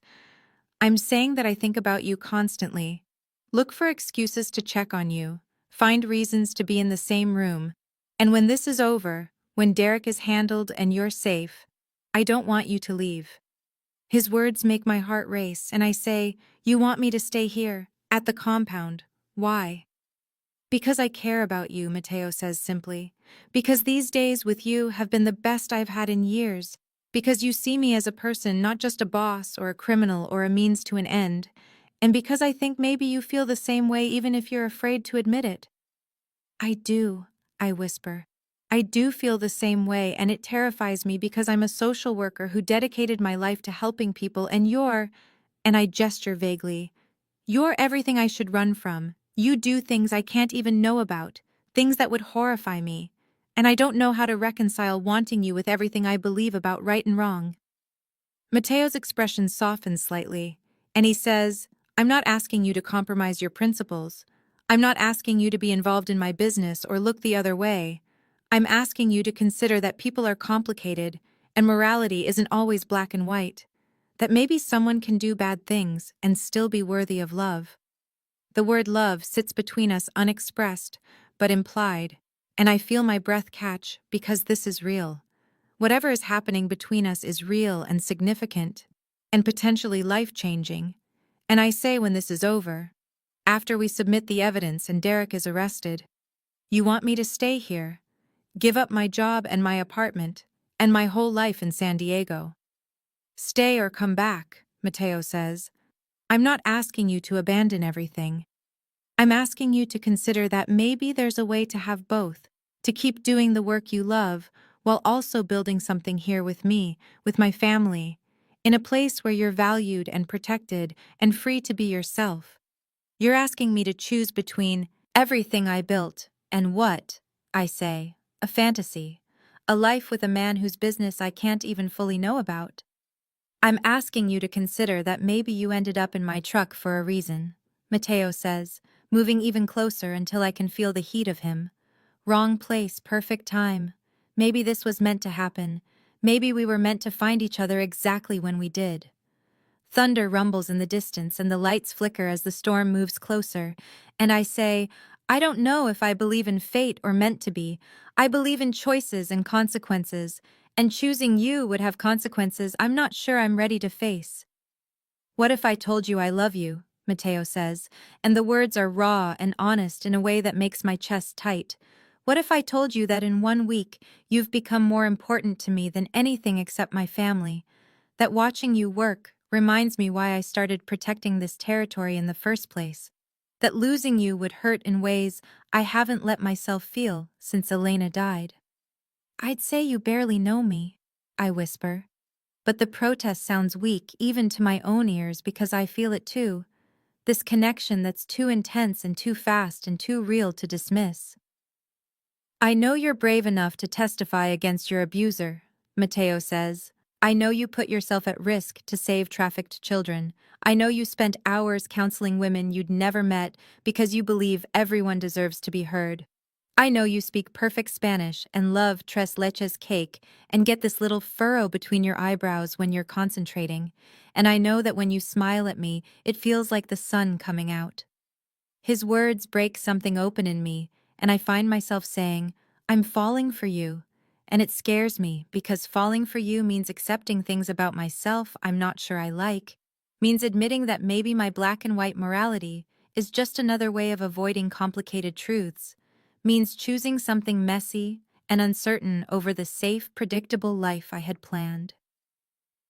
Catalina, Matteo says, reaching out to cup my face in his hands. I'm not asking you to decide everything tonight.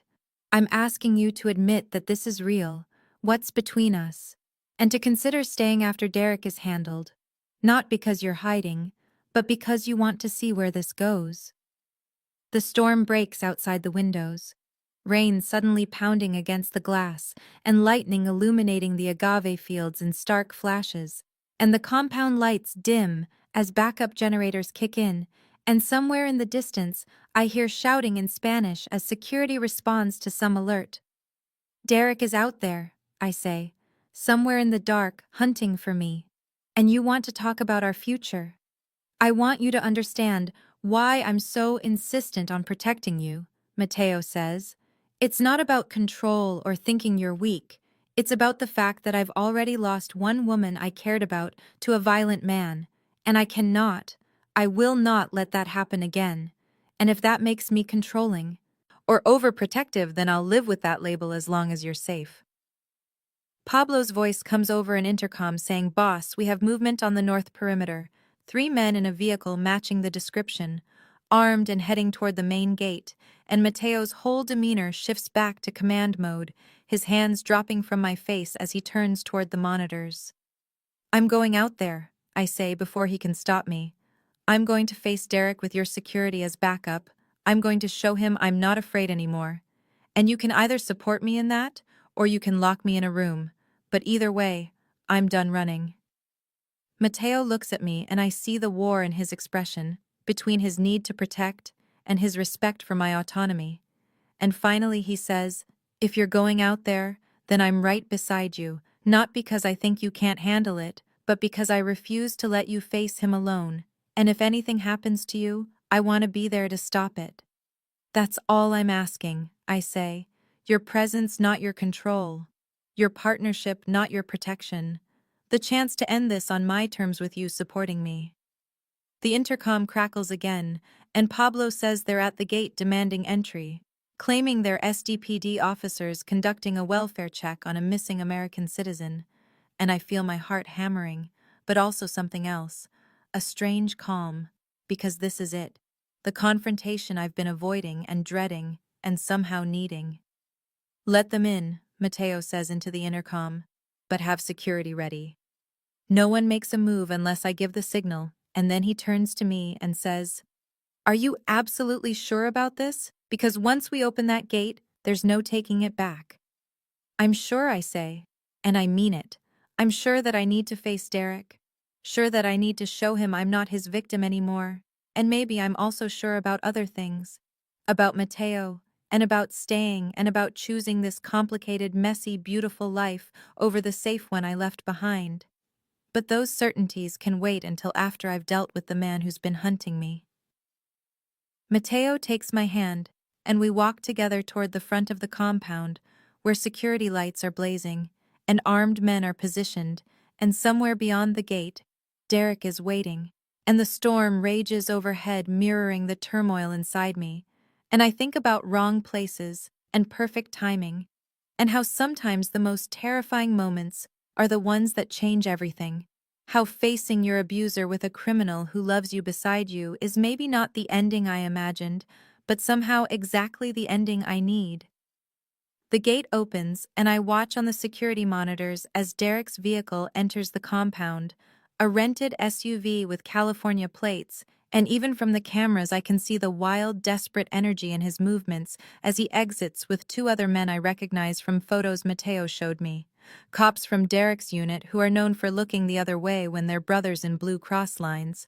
Matteo's security has position themselves strategically, and I can see the calculation in how they've set this up: containment without immediate confrontation, a careful balance between protection and allowing Derek to incriminate himself further. Lucia appears at my side and says quietly, "The FBI is en route. I contacted them an hour ago when we first got the alert about Derek crossing the border. They were very interested to hear we have evidence against a corrupt SDPD officer, and they're bringing a tactical team just in case. Matteo overhears and looks at Lucia with something between annoyance and approval, and says you contacted federal agents without clearing it with me first. And Lucia shrugs and says, Catalina wanted legal justice, not your kind of justice, boss. I was just making sure she got what she wanted. On the monitors, Derek is shouting now, demanding to see me, claiming he's a police officer conducting a welfare check, and his two accomplices look increasingly nervous as they realize Matteo's security outnumbers them and outguns them significantly. I can't see their faces clearly, I say, watching Derek pace like a caged animal. I need to go out there. I need to face him and end this. Matteo's hand closes on my arm, gentle but firm, and he says the FBI will be here in approximately 20 minutes. Derek is contained. You don't need to put yourself at risk. I need to do this, I say, meeting his eyes. I need to show him and myself that I'm not afraid anymore, that he has no power over me, and I need to do it my way, which means facing him and letting him see that I've moved beyond being his victim. Every instinct I have says to handle this differently, Matteo admits. Every part of me wants to make Derek disappear in a way that ensures he never threatens you again. But I'm trying to respect what you want, even when it goes against everything I know about neutralizing threats. That's all I'm asking, I say. Trust me to handle this my way. Be there as backup, but let me take the lead. Matteo studies me for a long moment, and then nods, saying Pablo will be right beside you, security will have every angle covered and recorded, and if Derek makes one move toward you, I don't care about legal justice, I will end him myself. We walk together through the compound to the main courtyard. The storm has passed, but everything is still wet from the rain. The air clean and cool in that way it only gets after a heavy downpour, and the eastern sky is starting to lighten with the first hints of dawn. Matteo's security has Derek and his accomplices cornered in the center of the courtyard, surrounded but not yet restrained, and when Derek sees me emerge from the main house, his whole face transforms with a mixture of relief and rage and possessive hunger that used to terrify me, but now just makes me angry. Cat, Derek says, and hearing that nickname from his mouth makes my skin crawl. Thank God you're okay. I've been so worried. Everyone has been looking for you. You need to come home now. I walk closer with Pablo shadowing my right side, and Matteo hanging back but clearly visible, and I say, My name is Catalina, and I'm not coming home with you, Derek. I'm not coming anywhere with you ever again. Derek's expression shifts and he tries a different approach, his voice going soft and concerned. You're not well, Kat. You're not thinking clearly. These people have done something to you, manipulated you. You need help, and I'm here to bring you home safely. I think about all the times he used similar language, all the ways he twisted reality to make me doubt my own perceptions, and I say I'm thinking more clearly than I have in years. I see exactly what you are and what you've done. Not just to me, but to Jennifer and Amanda and Sophia, and who knows how many others. Derek's face goes pale and then red, and he says, I don't know what lies these people have fed you, but you're making a terrible mistake. I'm a police officer. I have authority here, and you need to come with me right now, or there will be consequences. You don't have any authority here, I say. We're in Mexico, and you crossed the border illegally with weapons to harass and threaten someone who's made it clear she doesn't want contact with you. And yes, I know you filed a missing person report claiming I'm mentally unstable. I know you've been using police resources to hunt me. And I know that makes you a corrupt cop abusing his badge for personal vendettas. You're sick, Derek says, his voice rising. You're having some kind of breakdown. You're saying things that aren't true. I love you, Kat. You know I love you. Come home and we'll forget all this happened. I'll get help. We'll both get help. It will be like it was in the beginning. You don't love me, I say clearly, and I feel the truth of it settle in my bones. You love control and you love power, and you love having someone you can manipulate and hurt, but that's not love, Derek. That's abuse. Derek's eyes flick to Mateo standing in the shadows, and his expression twists with contempt. You think you're safe with these criminals? You think he's better than me? He gestures wildly at Mateo. You're trading a police officer who loves you for a drug lord who's probably just using you. He's never claimed to own me, I say. He's never hurt me. He's never made me feel small or crazy or worthless. He's given me choice and respect and protection without conditions. So yes, Derek, he's better than you in every way that matters. Derek's face goes absolutely dark with rage, and I see the moment he snaps, the moment his careful manipulation gives way to the violence that was always lurking underneath, and his hand goes to his weapon. If I can't have you, he starts, raising his gun toward me, and everything happens very fast. Mateo moves forward with deadly intent, and I see murder in his eyes. But Pablo is somehow faster, crossing the space between himself and Derek in 2 strides, and disarming him with efficiency that speaks of years of training. The gun, clattering to the wet courtyard stones. Boss, he's contained, Pablo says, holding Derek's arms behind his back while Derek struggles and screams obscenities.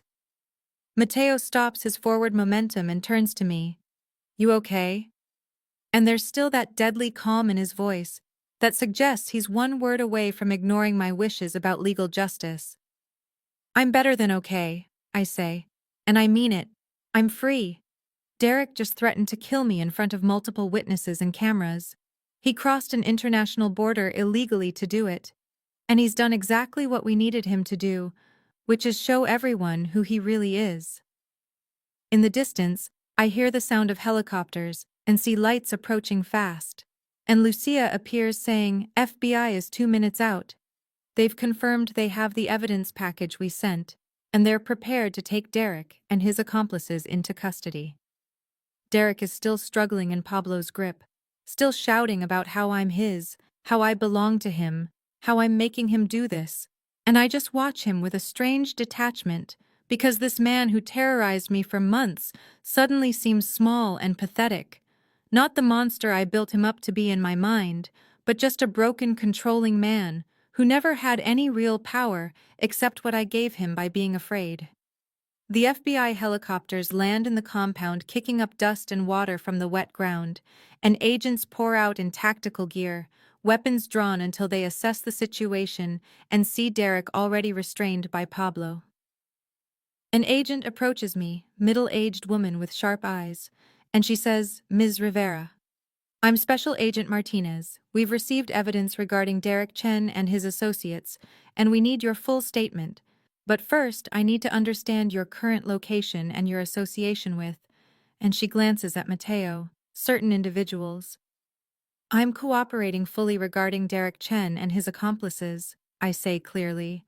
I have testimony about his abuse, his stalking, his use of police resources for personal vendettas, and I can connect you with 3 other women who will provide similar testimony. But my current location is as a guest of the Salazar family, and everything else is personal and not relevant to your investigation. Agent Martinez gives me a long look and then glances at Mateo, who's standing with his arms crossed, watching everything with that same controlled expression, and she says, we'll need to discuss this further. But for now, let's focus on Derek Chen, and she gestures for me to follow her to one of the vehicles where we can talk privately. I give my statement as the sun rises over the agave fields, workers beginning their day as if armed FBI agents and arrested cops are just normal Tuesday morning occurrences, and I watch Derek being loaded into a helicopter in handcuffs, still shouting about how this is all a misunderstanding, how I'm sick and need help, how he's the victim here. Agent Martinez records everything I tell her about Derek's escalating abuse, about the 3 months of stalking after I left him, about the bruises and the threatening texts and the way he used his badge to make my complaints disappear, and she says we've been building a case against certain SDPD officers for corruption, and Derek Chen just gave us exactly what we needed: threatening a witness, crossing international borders illegally, abuse of police resources, and when we add your testimony and the other evidence your people provided. And she pauses on that phrase, your people, like she knows exactly who Mateo is but is choosing not to address it. He's looking at serious federal time. What about his uncle? I ask, Deputy Chief Chen. Will he try to make this go away? Agent Martinez smiles grimly and says Deputy Chief Chen is actually part of our larger investigation. Derek's arrest is going to open doors we've been trying to get through for years.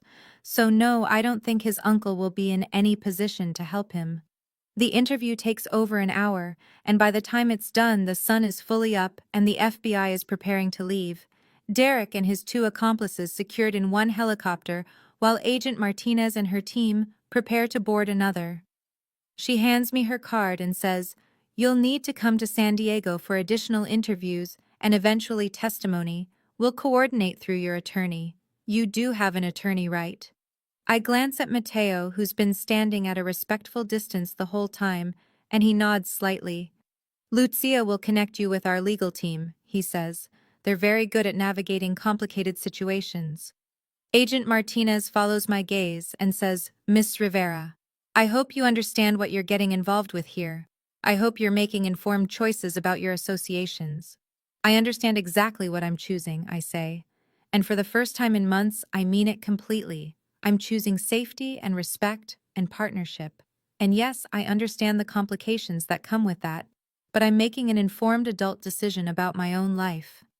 The FBI departs in a thunder of helicopter blades and exhaust, and suddenly the compound is quiet again, except for Mateo's security team standing down and workers in the agave fields going about their normal routines, and I'm left standing in the courtyard with Mateo as the morning light turns everything golden. "You did it," he says, walking closer. "You faced him and you won. You got your legal justice, and you showed him he has no power over you anymore." "We did it," I correct. "Because without your resources and your protection, and your willingness to let me handle it my way, none of this would have been possible." Mateo's expression softens and he says, "So what happens now? Derek is in custody. The FBI has their case. You're free to go back to San Diego and reclaim your life." I look around at the compound, at the beautiful hacienda and the agave fields and the mountains in the distance, and I think about Gabriela and Carlos and Rosa and even Pablo and Lucia, who've become strange, unexpected family. And I think about Mateo standing beside me through all of this, respecting my choices, even when they conflicted with his instincts. And I say, what if I don't want to go back? What if I want to stay here and build something new? Mateo's carefully controlled expression cracks into something raw and hopeful. "You mean that you'd actually stay, give up your job and your apartment and everything you built in San Diego?" "I'd keep my work," I say, "because helping people is who I am. But maybe I do it differently. Maybe I use your resources to build programs in communities that have even less access to services than San Diego. Maybe I split my time between here and there. Maybe I build a life that's complicated and messy and doesn't fit into neat categories, but feels more real than anything I had before." "Catalina," Mateo says, and my name in his voice sounds like a prayer. "Are you sure? Because once you choose this, once you choose me, there's no going back to simple or safe or predictable." "I'm sure," I say, and I close the distance between us. "I'm sure that I want to be with someone who sees me as an equal, who respects my strength, who stands beside me instead of trying to control me. And if that means accepting complications and moral ambiguity and a life that doesn't look like what I planned, then I'm okay with that, because wrong place, perfect time turns out to be exactly right, after all."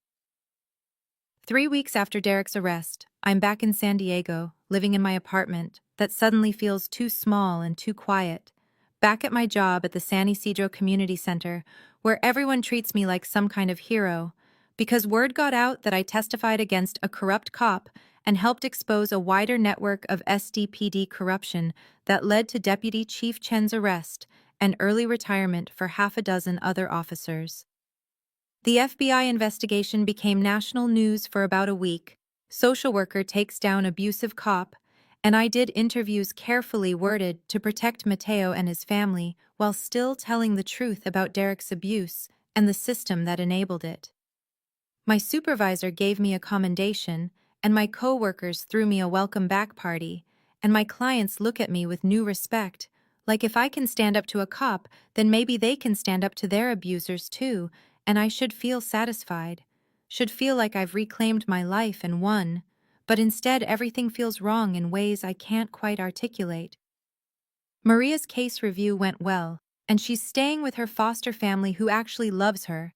And I sat in that courtroom and advocated for her and felt the familiar satisfaction of a child being protected. But afterwards, when I went home to my empty apartment, I found myself thinking about Gabriella's dining room and Rosa's pozole and the sound of Mateo and Carlos arguing about whether Carlos needs a new car. My apartment is exactly as I left it 3 weeks ago, but it feels like a museum of someone else's life. The careful decorating and the professional wardrobe and the self-help books on the shelf, all of it screaming competent, independent woman who has her life together. And I look at it and think about whitewashed casitas in bougainvillea and agave fields stretching to the horizon, and I feel homesick for a place that isn't even mine. I go through the motions of my work, and I'm good at it. Maybe even better than before because I understand viscerally now what my clients are experiencing, the fear and the hope and the desperate need to believe that escape is possible. But my coworkers notice something is different. Sarah, who shares an office with me, says you seem distracted, far away somehow, like part of you is still somewhere else. She's right, but I can't explain that somewhere else is a compound in Baja California run by a man whose business I can only partially know about, that I'm missing someone I spent less than 2 weeks with, that I wake up reaching for him and fall asleep remembering his voice. Mateo has kept his distance exactly like I asked, respecting my space to choose my life without pressure. But he texts occasionally, brief updates about his mother asking about me, or Carlos getting an A on his business exam, or the agave harvest being exceptional this year. And I read those texts multiple times and compose responses that I delete and rewrite until they sound casual instead of desperate. I've been researching his legitimate businesses late at night when I can't sleep, finding articles about Salazar spirits and their award-winning tequila and mezcal, reading reviews from high-end restaurants and spirits competitions, and I'm surprised to discover it's actually successful and respected and completely legal, that Mateo has built something legitimate alongside whatever else he does, and I wonder if maybe the line between criminal and businessman is blurrier than I wanted to believe. On Friday evening, 3 weeks to the day since Derek's arrest, I'm leaving the community center exhausted from a long day of crisis intervention and court appearances, and I'm thinking about going home to my empty apartment and ordering takeout and watching something mindless on television, and that's when I see it in the parking lot. The custom midnight blue Ford Raptor, immaculate and impossible to mistake, and leaning against it with 2 cups of coffee from the shop down the street that I visit every morning, is Mateo, wearing jeans and a white button-down with the sleeves rolled up, looking tired and uncertain, and so beautiful my chest aches. He drove 8 hours, I think. 8 hours from Baja California to San Diego just to stand in this parking lot, and I stop walking because I don't trust my legs to carry me closer without running. I told myself I'd give you space, Mateo says when I'm close enough to hear, that I wouldn't pressure you, that I'd let you choose your life without interference. But I missed you, Catalina. Every day I missed you. And I had to at least tell you that. You could have called, I say, and my voice comes out rougher than intended because I'm fighting the urge to close the distance between us and touch him to make sure he's real. Some things need to be said in person, Mateo says, holding out one of the coffee cups, and I take it, and our fingers brush, and I feel that contact like electricity, like coming home, and he continues, like I love you, like I've loved you since you stood in my office and told me you help families navigate difficult situations, like watching you walk away 3 weeks ago was one of the hardest things I've ever done, and I'll take whatever you're willing to give, weekends, phone calls, occasional visits, whatever lets me keep you in my life. What if I want more than that, I hear myself say. And Mateo's expression shifts from resignation to hope so fast it makes my heart stutter. Then tell me what you want, he says. Anything, I'll make it happen. I want to keep my work, I say, because helping people is who I am, and I can't abandon that. But I also want to expand it. Use your connections and your resources in Mexico to help women who have nowhere to turn, women in communities that have even fewer resources than San Diego. I want to build domestic violence programs and safe houses and support networks in places where they don't exist. Done, Mateo says immediately. Whatever you need, facilities, funding, security, personnel, I'll provide all of it. I'm not finished, I say. And I take a breath, because this is the part that terrifies me. I want you, the real you, not the sanitized version, not the fantasy. I want Sunday dinners with your mother and the truth about your business and the complicated reality of loving someone who lives in shades of gray. I want to split my time between here and there, keep my job and my clients, but also build something new with you. And I know it's messy and complicated and doesn't fit into any normal category, but I think maybe that's okay. You're sure? Mateo says. And I can see he's afraid to believe me, afraid to hope, because once you're mine, Catalina, I'm not letting go. Once you choose this, there's no going back to simple or safe. I was never the damsel in this story, I say, stepping closer until I can smell his cologne and see the exhaustion in his eyes from driving 8 hours. I don't need rescuing. I never did. But I'll take a partner, an equal, someone who sees me for who I am and values what I can do. I see you, Mateo says, his voice rough with emotion. I've seen you from the moment I found you in my truck, terrified but brave, hiding but still fighting. And I've watched you transform from victim to survivor to advocate, and everything I've seen makes me love you more. Wrong place, I say, remembering that first day, the terror and confusion and the beginning of everything. Perfect time, Mateo finishes, and I close the last bit of distance and kiss him in the parking lot of the San Isidro Community Center while the sun sets over the border visible. In the distance, that physical line between two countries and two worlds that I'm choosing to bridge. Kids are playing in the park across the street, and cars are passing on the road, and life is continuing around us normal and mundane. And I'm kissing a man who runs criminal operations I can't fully know about while choosing to build a life that's complicated and unconventional and exactly right. We break apart, and Mateo's hands come up to frame my face, his thumbs brushing my cheekbones, and he says, I brought something for you, and he reaches into the truck and pulls out a folder. These are preliminary plans for a community center in San Miguel, the town nearest my compound. It would have resources for domestic violence victims, legal aid, counseling, job training, everything you said women need to actually escape and rebuild. And I've already secured the property and hired an architect, but I wanted your input on the programs. You started planning this before you even knew if I'd say yes, I observe, looking at detailed architectural drawings and program outlines.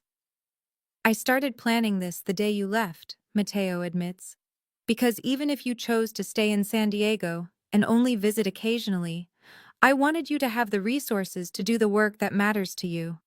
I wanted to support your mission even if I couldn't be part of your daily life. That's when I know for certain that this is real, that Mateo loves me not for what I can be or who he wants me to become, but for exactly who I am, social worker and advocate and woman who can't ignore suffering, even when it's complicated to address. And I say, when do we start? When do we begin building this?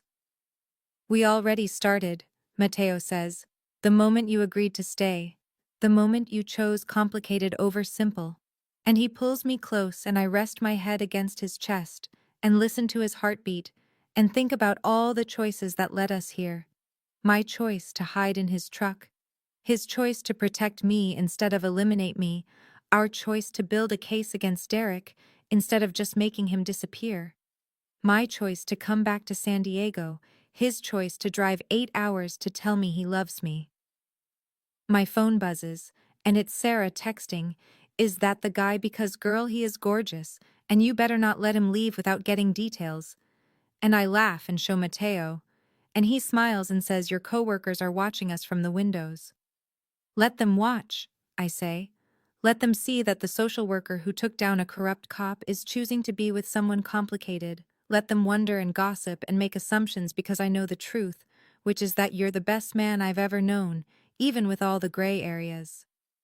We stand there in the parking lot as the sunset turns everything golden and pink, and Mateo says I should get a hotel, let you get some rest. We can talk more tomorrow about logistics and timing and how to make this work. Or, I say, you could come up to my apartment, meet the life I'm choosing to. Partially keep, see where I've been living, and understand what I'm bringing into our relationship. Mateo looks surprised and pleased, and he says I'd like that. I'd like to see all the parts of your life, understand the whole picture. We drive separately, him following me in the Raptor to my apartment complex that suddenly looks shabby compared to his compound. And I feel nervous showing him my small one-bedroom with its thrift store furniture and walls covered in photos of clients whose cases I've closed successfully, children smiling in safe homes and women starting new lives. This is beautiful, Mateo says, looking at the photos. This is the impact you've had. These are the lives you've changed, and I understand now why you couldn't just abandon this work. It's who I am, I say, but it doesn't have to be all I am. I can be the social worker and the advocate, and also the woman who loves you and builds programs in Mexico and splits her time between two worlds. We talk late into the night about logistics, about how I'll need to give notice at the community center, or maybe negotiate a reduced schedule, about how we'll set up the new programs in Mexico and find local staff and ensure sustainability, about how I'll divide my time and where I'll live, and how we'll make this unconventional arrangement work. Mateo is practical and thoughtful, asking questions about what I need to feel fulfilled professionally, offering resources without trying to control the direction, and I realize this is what partnership looks like. Two people with different skills and resources working together toward shared goals. Around midnight, I say you should know that being with me means accepting that I'll always push back against the parts of your business I can't accept. I'll always advocate for legal solutions over violent ones. I'll always try to influence you toward the light even while accepting you have darkness. I know, Mateo says, and that's part of why I love you. You challenge me to be better while accepting who I am. You don't try to change me, but you also don't give me permission to be less than I could be. We fall asleep on my couch, fully clothed, exhausted from emotion and honesty, and I wake up at dawn with Mateo's arms around me and sunlight streaming through my windows. And I think this is it. This is what choosing looks like. Not fairy tale perfection, but real, complicated, beautiful partnership. Over the next few weeks, we build our life together piece by piece. I negotiate a part-time schedule at the community center that lets me keep my most critical cases while freeing up time for the Mexico programs. Mateo buys a condo in San Diego so he has a base when he's visiting me. We hire staff for the new community center in San Miguel, and I spend long days training them on trauma-informed care and advocacy skills. Gabriela is delighted when I call her, saying, I knew you'd come back, mija. I knew my son had finally found someone worth keeping. And Rosa starts planning menus for when I'm at the compound. And Carlos texts me asking for advice about his girlfriend. The San Isidro Community Center throws me a going-away party even though I'm not really leaving. And Sarah gives a speech about how I've inspired everyone to think bigger about what social work can look like. To consider that sometimes the best resources for change come from unexpected places, and I look at Mateo sitting in the back of the room and think about how he's the most unexpected resource I've ever found. On my last day of full-time work, I pack up my office and find the ID badge I was wearing the day I hid in Mateo's truck, the badge that led him to see me as a social worker instead of just a threat, and I think about keeping it as a reminder. But instead I frame it and hang it in my new office at the San Miguel Community Center with a plaque that says, Wrong place, perfect time. The center opens 2 months after Derek's arrest, a beautiful facility with counseling rooms and legal aid services and a safe house attached for women who need immediate shelter. And at the ribbon cutting, I give a speech in Spanish about how everyone deserves safety and support, regardless of which side of the border they live on. And I see women in the audience crying because finally, someone is offering them what they've desperately needed. Mateo stands beside me at the ribbon cutting, and afterwards, when we're alone, he says, "You've built something remarkable here. You've used my resources to create actual change, and I've never been more proud to be associated with anything." "We've built it," I correct, "because none of this happens without your support and your willingness to invest in something that doesn't profit you financially." "It profits me in other ways," Mateo says, pulling me close. "It gives me you. It gives me purpose beyond just accumulation and protection. It reminds me that power can be used for more than just maintaining power." That night we have dinner at the compound with Gabriela and Carlos and Rosa, and it feels like family in a way my life in San Diego never quite did. And after dinner, Mateo and I walk through the agave fields under stars that seem brighter here than anywhere else. And he says, "Are you happy? Is this life working for you?" "I'm happy," I say, and I mean it completely. I'm building programs that matter. I'm helping people who need it. I'm with someone who sees and values me. And yes, it's complicated and unconventional, and sometimes I have to actively not think about certain aspects of your business. But it's real, and it's mine, and it's exactly what I chose. We stand there under the stars, and I think about the title of this chapter of my life. The choice to bridge two worlds and love someone complicated and build something meaningful from circumstances that started in terror. And I realize that sometimes wrong places become right places. Sometimes perfect timing looks like disaster until you understand the full arc. Sometimes the best. Love stories don't follow the script, but write their own ending. 6 months later, I'm sitting in federal court, watching Derek get sentenced to 15 years for corruption, abuse of authority, assault, and a list of other charges that took the prosecutor 20 minutes to read. And the three other women are there beside me, Jennifer and Amanda and Sophia, and we hold hands as the judge talks about abuse of power and betrayal of public trust. Derek looks smaller than I remember, diminished by an orange jumpsuit and the weight of consequences. And when he's led away, he looks at me one last time, and I meet his eyes and feel nothing. No fear, no anger, no satisfaction, just a distant recognition that this man who once dominated my life is now just a cautionary tale. Mateo is waiting outside the courthouse. He didn't come in because he didn't want his presence to complicate my testimony or raise questions, and when I emerge, he simply opens his arms, and I walk into them and say it's over. It's really over. "It's over," he confirms. "Derek is going to prison, his uncle lost his pension, the corruption investigation is expanding, and you're free, completely free." We drive back to San Diego together, to the condo we now share when I'm on this side of the border. And that night, I sleep without nightmares for the first time in over a year. And when I wake up, Mateo is there and sun is streaming through the windows, and I think this is what freedom looks like. Not the absence of complications, but the presence of choice, the ability to build a life that reflects my values, even when it doesn't look conventional.